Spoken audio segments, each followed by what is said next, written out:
নমস্কার, আমি ইন্দ্রাণী। আজ দেখাবো কিভাবে সহজে গ্লোব বানানো যায়। প্রথমে আমি গ্লোবের স্ট্যান্ডটি বানিয়ে নিচ্ছি। কার্ডবোর্ডে এইভাবে একটি গোলাকৃতি অর্ধ গোলাকৃতি বানিয়ে নেওয়ার পর দুদিক থেকে মোল্ডেড ক্লে আমি দিয়ে দিয়েছি, যাতে জিনিসটি শক্ত হয়, মুচকে না যায়। তারপর স্ট্যান্ড বানানোর জন্য আরেকটি শক্ত কাগজকে রোল করে নিয়েছি একদম টাইট করে, যাতে স্ট্যান্ডটি ভালোভাবে শক্ত হয়ে যায়। এবং ওপর থেকে চিড়ে নেওয়ার পর এইভাবে লাগিয়ে দিলাম।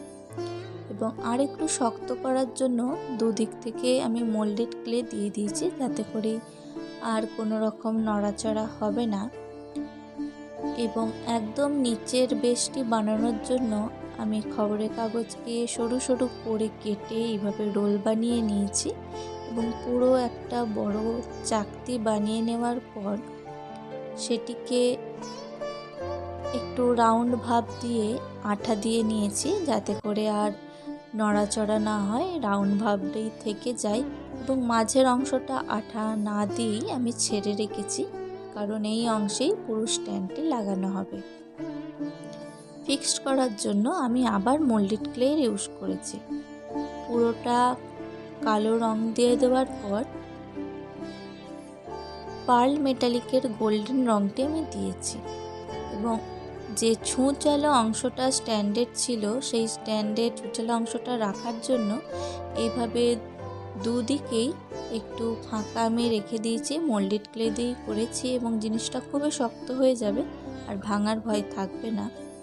এবং গ্লোবের যে বলয়গুলো, রেখাগুলো আঁকার জন্য উপর দিক বরাবর সুতো দিয়ে করার খুবই সমস্যা, তাই আমি কাগজ দিয়ে রাউন্ড করে কেটে নিয়েছি।